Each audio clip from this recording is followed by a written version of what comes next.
दशा माता की दूसरी व्रत कथा। जय हो दशा माता की। एक घर में सास बहू रहती थी। बहू का पति परदेश में गया हुआ था। एक दिन सास ने बहू से गांव में से आग लाकर भोजन पकाने को कहा।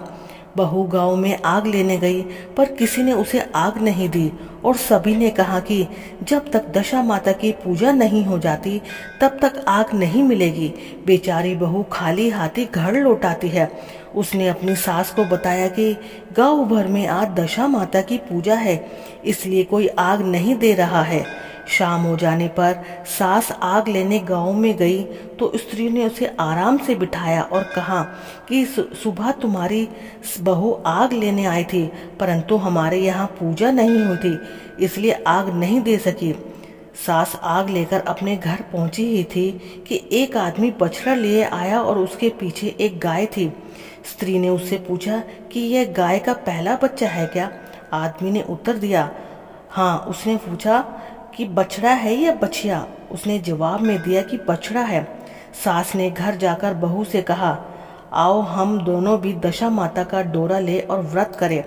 दोनों सास बहुओं ने डोरा लिया। सवेरे से व्रत आरंभ किया। 9 व्रत पूरे हो जाने पर 10वें दिन डोरे की पूजा की। सास बहू दोनों ने मिलकर गोल गोल 10 अर्थात कुल 20 फेरे बनाए। 21वां बड़ा फेरा गाय को दिया। पूजन समाप्त होने पर सास बहू दोनों पारण करने बैठी। उसी समय बुढ़िया के बेटे ने परदेश से लौटकर दरवाजे पर आवाज लगाई। आवाज सुनकर माँ ने मन ही सोचा, क्या हुआ, थोड़ी देर बेटा दरवाजे पर ही खड़ा रह जाएगा, मैं पारण करने के बाद ही दरवाजा खोलूंगी। इधर बहू ने आवाज सुनी तो उसे रुकने का साहस नहीं हुआ। अपनी थाली का अन्न इधर उधर करके झट से पानी पीकर उठ खड़ी हुई। उसने जाकर दरवाजा खोल दिया। पति ने उससे पूछा कि अम्मा कहाँ है? बहू ने उत्तर दिया कि वह तो अभी व्रत का पारण कर रही है। तब पति बोला, मैं तुम्हारे हाथ का जल नहीं पीऊंगा, क्योंकि मैं 12 बरस के बाद घर आया हूँ। इतने दिनों ना जाने तुम किस प्रकार रही होगी। अम्मा आएगी, वह जल लाएगी, तभी जल पीऊंगा। यह सुनकर स्त्री चुपचाप बैठ गई। इतने में उसकी अम्मा पारण कर अपनी थाली पी चुकी होती है। तब वह लड़के के पास जाती है। लड़के ने माँ के पैर छुए। अम्मा उसे आशीर्वाद देकर बेटे को घर के अंदर लेकर आती है। माता ने थाली परोस कर रखी। बेटा भोजन करने लगा। उसने हाथ में पहला घास ही लिया था कि फेरों के वह टुकड़े जो बहू ने अपनी थाली में फेंक दिए थे अपने बेटे के सामने आने लगे। बेटे ने माँ से पूछा कि ये सब क्या हो रहा है? माँ बोली, मैं क्या जानूं, बेटा बहू जाने। यह सुनकर बेटा आग बबूला होकर बोला, ऐसी बहू मेरे किस काम की, जिसके चरित्र की तुम साक्षी ही ना हो। उसको मैं घर में नहीं रख सकता। इसे अभी घर से निकालो, यदि ये घर में रहेगी तो मैं घर में नहीं रहूँगा। माँ ने बेटे को व्रत के पारण का सब हाल बताकर हर तरह से समझाने की कोशिश की, परंतु वह मानने को तैयार ही न हुआ। यही करता रहा कि इसे घर से बाहर करो तो मैं रह सकता हूँ। माँ ने सोचा, बहू को थोड़ी देर के लिए बाहर कर देती हूँ, जब लड़के का गुस्सा उतर जाएगा तब बहू को बुला लूंगी। बुढ़िया ने बहू से कहा, देहरी के बाद जाकर पेड़ के नीचे थोड़ी देर के लिए खड़ी हो जाओ। जब बहू पेड़ के नीचे खड़ी हुई तो पेड़ बोला, मुझसे हटकर खड़ी हो, मैं दशा माता के विरोधी को छाया नहीं दे सकता। इस पर वह वहां से चलकर घड़ूची के पास गई। घड़ूची बोली, मुझसे दूर हटकर खड़ी हो, मुझ पर इतना भार घड़ों को नहीं जितना तेरा है। वह यहाँ से हटकर ढेर के पास खड़ी हो गई। कूड़े का ढेर बोला, मुझ पर इतना भार कूड़े का नहीं जितना तेरा है, चल यहाँ से हटकर कहीं और जाकर खड़ी हो जा। इस प्रकार उसे कहीं भी खड़ा होने नहीं दिया गया। वह अपने मन में बहुत ही ज्यादा दुखी हुई। वह जंगल में चली गई। जंगल में भूखी प्यासी घूमती फिरती रही। एक सूखे कुएं में गिर पड़ी। वह उसमें गिरी, परंतु उसे चोट नहीं आई। वह नीचे बैठ गई। अचानक राजा नल वहां शिकार खेलते खेलते पहुंच गए। उनके साथी बिछुड़ गए थे। वह प्यास के कारण उसी कुएं पर आए जिसमें वह स्त्री बैठी हुई थी। राजा नल के भाई ने कुएं में पानी के लिए लोटा डाला तो उस स्त्री ने लोटे को पकड़ लिया। भाई ने नल से कहा कि इस कुएं में किसी ने लोटा पकड़ लिया है। तब राजा ने नल के कुएं पर आकर कहा कि तुम यदि पुरुष हो तो मेरे धर्म के भाई हो, और यदि स्त्री हो तो मेरी धर्म की बहन हो। तुम जो भी हो बोलो, मैं तुम्हें बाहर निकालूंगा। स्त्री ने आवाज दी। राजा ने उसे बाहर निकाला तथा हाथी पर बैठाकर राजधानी ले गया। महाराज को शिकार से लौटकर महलों की ओर आते देखकर सेवकों ने महारानी को महाराजा के आने की सूचना दी। सेवकों ने एक स्त्री को हाथी पर बैठा देखकर रानी को बताया कि महाराजा एक और नई रानी के साथ आ रहे हैं। यह जानकर रानी बड़ी दुखी हुई।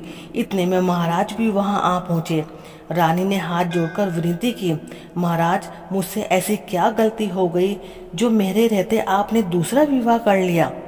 राजा नल ने हंसकर उत्तर दिया, वह तुम्हारी सौत नहीं ननद है, मेरी धर्म की बहन है। तुम्हें उसके साथ अपनी सगी ननद की तरह ही बर्ताव करना चाहिए। यह सुनते ही महारानी का मुख प्रसन्नता से कमल की भांति खिल उठा। वह बोली, अब तक मैं ननद का सुख नहीं जानती थी। अच्छा हुआ जो मुझे भाग्य से ननद भी मिल गई है। राजा ने उसका नाम मुंह बोली बहन रखा और उसके लिए अलग महल बनवाया। उसके दिन अब सुखपूर्वक बीतने लगे।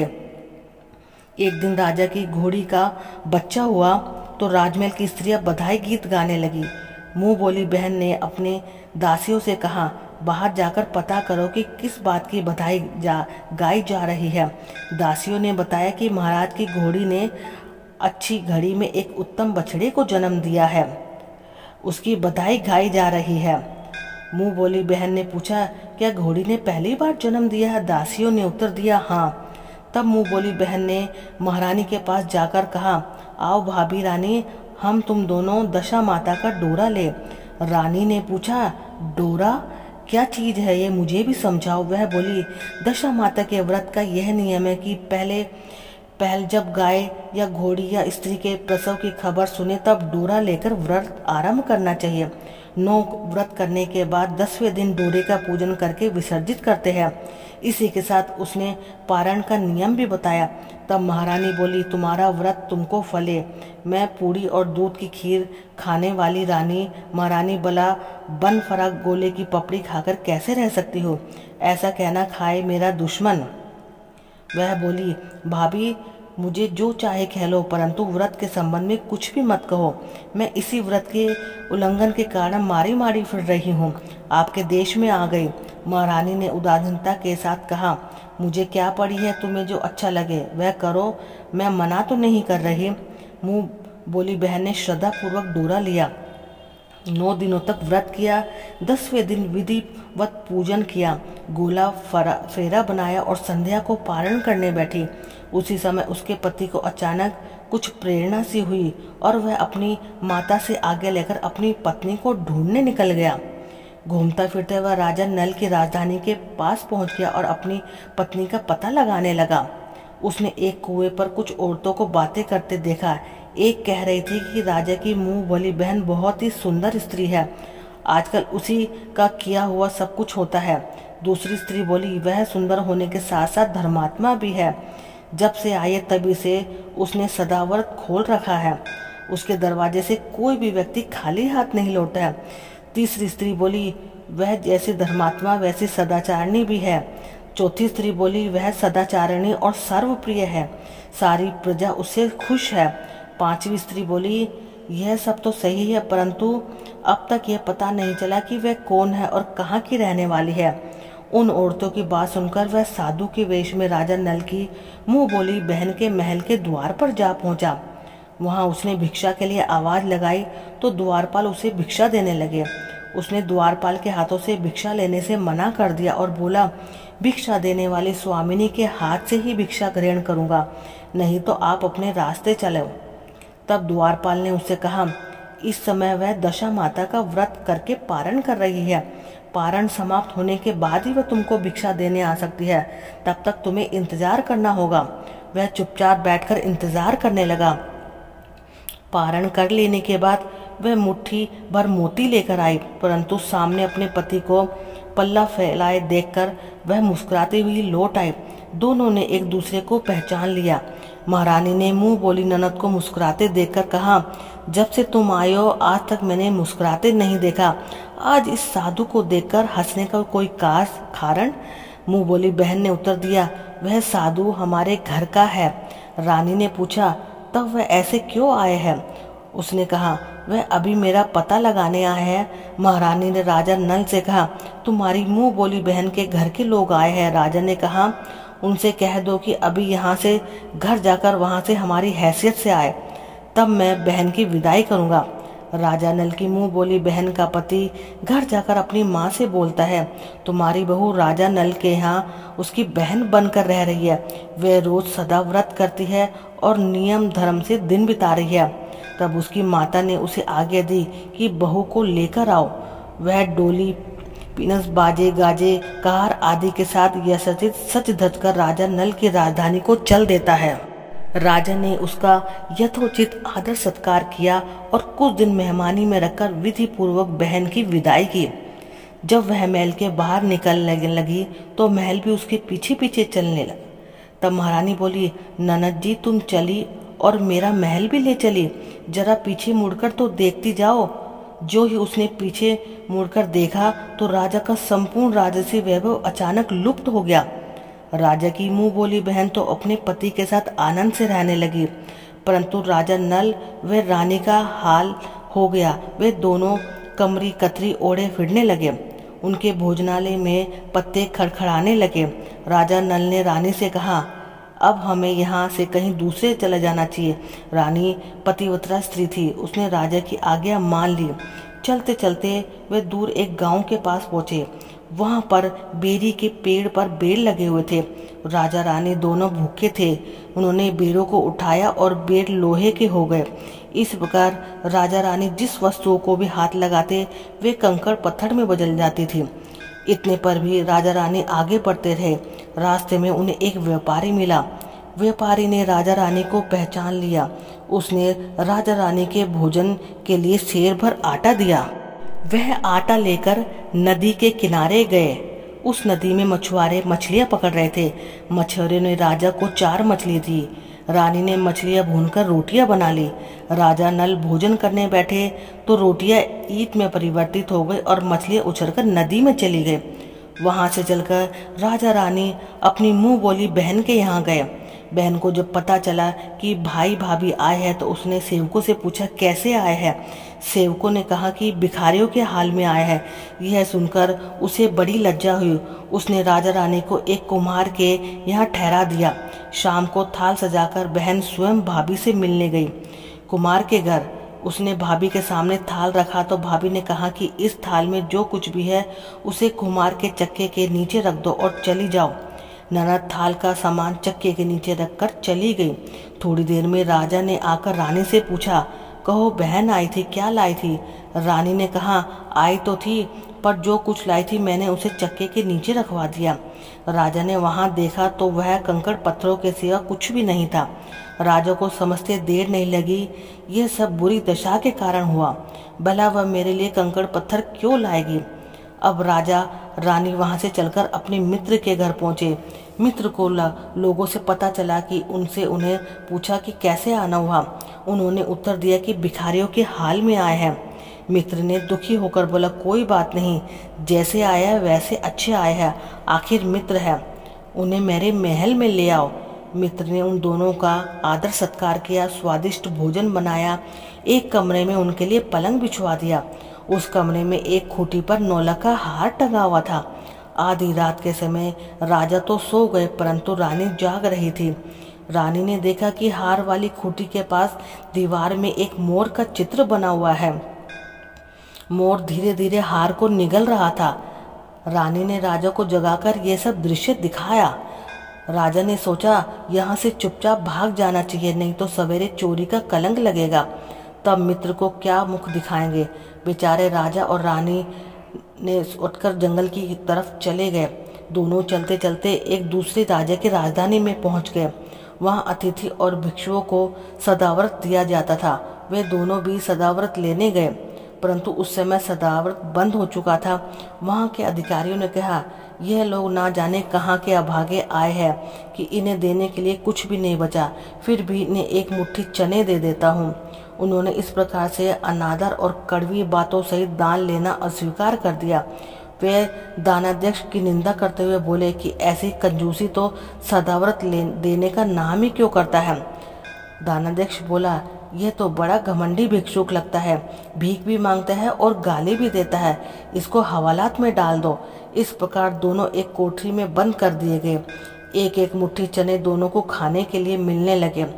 जिस कोठरी में राजा और रानी को बंद किया गया था उसी के पास आम रास्ता था। एक जमादार ने राजा की घुड़सवार साफ करके उसी रास्ते से निकला करती थी। एक दिन वह बहुत देर से निकली। रानी उससे पूछने लगी, आज तुम्हें इतनी देर क्यों हो गई? वह बोली, आज राजा की घोड़ी के बछड़ा हुआ था, उसकी टहल में देर हो गई थी। रानी ने पूछा, घोड़ी का पहला प्रसव है क्या? जमादारनी ने बताया, पहली बार। रानी ने फिर पूछा, बछेड़ा हुआ है या बछेड़ी? जमादारनी ने बताया कि बहुत अच्छा बछेड़ा हुआ है। यह सुनकर रानी ने राजा से कहा, एक बार मैंने तुम्हारी मुंह बोली बहन के डोरे का अनादर किया था, उसी दिन से हमारी दशा बदल गई। मैं आज दशा माता का डोरा लेना चाहती हूँ। राजा ने कहा, परंतु यह पूजा की सामग्री कहाँ से आएगी? उसके नियम धर्म का पालन कैसे होगा? रानी ने उत्तर दिया, दशा माता ही सब कुछ करेगी, मैं तो उन्हीं का नाम लेकर डोरा लेती हूँ, फिर जो होगा देखा जाएगा। रानी ने तो तार राजा की पगड़ी से और एक तार अपने आंचल का लेकर अपना डोरा तैयार किया और उसी समय व्रत करने लगी। थोड़ी देर में ही वहां का राजा अपनी घोड़ी को देखने के लिए उसी रास्ते से निकला। राजा ने नल दंपति को देखा, कोठरी में बंद देखकर पूछा कि ये लोग कौन हैं और इनका क्या अपराध है? पहरेदारों ने कहा, ये लोग भिक्षा लेने आए थे, यह आपको आशीर्वाद देने के बदले गालियां दे रहे थे, इसी कारण दानाध्यक्ष ने इन लोगों को कैद में डाल दिया है। राजा ने कहा, यह तो इनका कोई अपराध नहीं है, इनको मनवांछित भिक्षा नहीं मिली होगी इसलिए ये गालियां दे रहे होंगे। इनको संतुष्ट करना चाहिए, ना कि कैद में डालना चाहिए। इनको अभी रिहा करो। राजा के आगे से उसी समय दोनों को कोठरी से बाहर निकाला गया। राजा उनके गांव में पद्म और माथे पर चंद्रमा देखकर पहचान गया कि यह तो राजा नल और रानी दमयंती है। इस पर उसने दोनों हाथों से हाथ जोड़कर क्षमा मांगी और हाथी पर बैठाकर अपने महल में ले गया। कुछ दिन तक राजा के यहाँ रहकर उन दोनों ने पूरे राजसी ठाट के साथ अपनी राजधानी की ओर प्रस्थान किया। रास्ते में वह पहले अपने मित्र के यहाँ गए। मित्र ने राजा नल की आने की खबर सुनकर लोगों से पूछा, मित्र आए तो कैसे आए? लोगों ने कहा, अब की बार तो राजसी ठाट बाट के साथ हाथी, घोड़े, डंका, पालकी, पीनस एवं फौज को साथ लेकर आए हैं। मित्र ने कहा, अच्छी बात है, आने दो। मेरे लिए तो जैसे थे अब भी वैसे ही है, आखिर है तो मित्र ही। राजा रानी मित्र के महल में गए। मित्र ने उनको आदर सत्कार के साथ उसी आसन स्थान पर बिठाया। आधी रात के समय जब राजा सो रहे थे तो रानी पैर दबा रही थी। तब रानी ने देखा कि मोर का चित्र जो पहले हार को निगल गया था वैसे उसे उगल रहा है। रानी ने राजा को जगाकर यह सीन दिखाया। राजा नल ने अपने मित्र को बुलाकर दिखाया। मित्र बोला, मैंने तब भी तुमको चोर नहीं समझा था और ना अब समझता हो। यह दृश्य तुम्हारी बुरी दशा का फल है। अब निश्चित रहिए, मेरे मन में कोई मैल नहीं है। मित्र के यहाँ से चलकर राजा रानी अपनी मुंह बोली बहन के यहाँ गए। उसने सुना कि राजा भाइया आ रहे हैं तो उसने लोगों से पूछा, कैसे आ रहे हैं? लोगों ने कहा, जिस प्रकार राजा का आना चाहिए उसी प्रकार आ रहे हैं। उसने कहा, उनको मेरे महल में ले आओ। जब राजा नल का हाथी बहन के महल की ओर बढ़ा तब रानी ने कहा, आप अपनी बहन के घर जाइए, मैं तो उसी कुमार के घर रहूंगी जिसके पहले ठहरी थी। राजा ने कहा, जिस कारण इतने दुख हुए तुम फिर उसी झगड़ा मोल लेना चाहती हो, यह तुम अच्छा नहीं कर रही हो। परंतु रानी जो थी वो नहीं मानी, वे कुमार के घर ही ठहरी। राजा बहन के घर चले गए। शाम को राजा की बहन भाभी के लिए थाल सजाकर कुमार के यहाँ आती है। उसने भाभी के सामने थाल रख दिया। भाभी सोने चांदी के गहने उतार उतार कर रखने लगी और कहने लगी, खाओ रे मेरे सोने चांदी के गहनों को खाओ, हम भूखे नंगे क्या खाएंगे। यह उल्हाना सुन ननद बोली, यह उल्हाना किसे देती हो? मुझसे उस समय जो कुछ भी हो सका वह उस समय लाई। अब मैं यहीं लाई हूँ। विश्वास न हो तो चक्के के नीचे अब भी देख लो। सचमुच चक्के के नीचे देखा तो वहां पर मणिक मोतियों का ढेर लगा हुआ था। रानी ये देखकर सुन्न रह गई। वह बोली, ननद जी, तुम्हारा कोई दोष नहीं है, यह तो हमारी बुरी दशा का परिणाम है। रानी ने ननद का लाया हुआ सामान तथा उसे अपनी तरफ से कुछ और जवाहरात मिलाकर ननद को वापस कर दिया, परंतु ननद को पूजा का न्योता देना भूल गई। वहां से चलकर राजा सूरा गाय के पास गए। गाय ने सेना सहित राजा को भरपेट दूध पिलाया। वहां से आगे चलकर वह नदी के तट पर पहुंचे तो वहां पड़ाव डाला, भोजन बनवाया गया। तब राजा भोजन करने बैठे तो उसी समय नदी में उछलकर गिरी हुई भुनी भुनाई मछलियां अपने आप थाली में गिर पड़ी। वह रोटियां जो ईंट बन गई थी फिर से रोटियां बन गई। राजा ने कहा, ये सब क्या हो रहा है, कुछ समझ नहीं आ रहा। रानी ने बताया कि ये रोटियां और मछलियां वे ही है जो उस दिन हमें नसीब नहीं हुई थी। मैं यदि आपसे उस समय कहती कि तली हुई मछलियां जल में उछलकर गिर गई और रोटियां ईंट बन गई तो आप कदापि भी इसे सच नहीं मानते। इसी कारण मुझे बहाना बनाना पड़ा। तब राजा रानी अपनी राजधानी की ओर आगे बढ़े। जब राजा की फौज अपनी राजधानी के समीप पहुंची तो वहां के लोगों ने समझाया कि दूसरे राजा ने राजधानी पर आक्रमण कर दिया है। वे घबरा गए। वहां के लोग नजराना लेकर राजा से मिलने गांव के बाहर आए, परंतु ये क्या, यह तो अपने राजा है। लोगों का प्रसन्नता का ठिकाना ना रहा। वे श्रद्धा भक्ति के साथ महाराज के आगे चलकर उन्हें उनके महल में ले गए। राजा रानी ने महल में प्रवेश किया। रानी ने तुरंत दशा माता की पूजा का प्रबंध किया। उसने उस पूजा में नगर की सब सौभाग्यवती स्त्रियों को बुलाया। भगवती के भोग के लिए सब प्रकार के पकवान बनाए गए। आटे की 10 बलिया, 10 शक्कर की गुंजिया और 10-10 अठवैया सुहागिनों के आंचल में डाली। सुहागिनों का श्रृंगार करके दशा माता की पूजा आरंभ हुई। कलश स्थापित करके दीपक को जलाया गया, परंतु उसकी बाती जली नहीं। इस पर पंडितों ने कहा कि कोई नोता पाने वाला नोता को तो नहीं रह गया, याद किया जाए, उसके जाने पर दीपक जल जाएगा। रानी ने सोच विचार कर बताया कि ननद नोते से रह गई है। पंडितों ने कहा उसे फौरन बुलाया जाए। राजा ने अपने दूतों को रथ भेजकर अपने मुंह बोली बहन को बुलवाया। उसके आते ही कलश का मणिक दीपक प्रज्वलित हो गया। बड़ी धूमधाम से पूजा की गई।